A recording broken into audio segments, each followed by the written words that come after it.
ভাই, আমি বাংলাদেশ সেনাবাহিনীতে চাকরি করি। চুপ করে খারানো সারের আগে দিয়া নেই।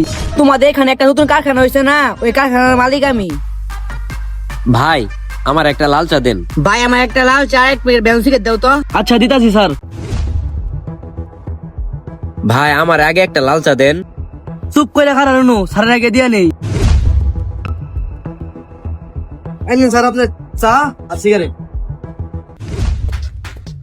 স্যার আপনার তো চিনলাম না, আপনি কি এলাকায় নতুন নাকি? তোমাদের এখানে একটা নতুন কারখানা হয়েছে না, ওই কারখানার মালিক আমি। ভাই, আমার চাটা। এত পাগল হইতেছেন কেন? এত পাগল হইলে চা খাইতে পারবেন? দেখতেছেন না সাথে সাথে কথা বলতেছি। এই ধরো তোমার টাকা আর পরে রেখে দাও। আচ্ছা স্যার, আসসালামু আলাইকুম। এখন কখন কি চাইলেন? ভাই, আমি বাংলাদেশ সেনাবাহিনীতে চাকরি করি। বগুড়াতে আমার পোস্টিং। 1 সপ্তাহের জন্য বাড়িতে আসছি বেড়াইতে। হঠাৎ করে আমার মিশনে যাইতে হবো। ফ্যামিলিকেও তেমন একটা সময় দিতে পারি নাই। ভাবলাম এলাকাটা ঘুরা একটা চা খায়া যাই। আমার মনে হয় কি আমি একটু বেশি আপনাকে বিরক্ত করে ফেলাইছি ভাই। থাকেন, আসি। স্যার শুনেন।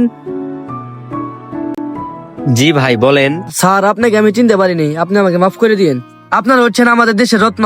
দেশের জন্য আপনারা জীবন দিতে দ্বিধাবোধ করেন না। স্যার আপনি কিছু মনে না করলে চাটা আমি বানাই দেই, আপনি খাই গেলে আমি খুব খুশি হব। আচ্ছা ঠিক আছে ভাই, বানান। কি কি বুঝলেন? ভিডিওটা দেখে অনেক কিছু শিখার আছে। সো ভিডিওটা দেখে আপনারা কে কি বুঝলেন অবশ্যই কমেন্ট করে জানাবেন। আর ভিডিওটি ভালো লাগলে অবশ্যই শেয়ার করে দিবেন। ধন্যবাদ।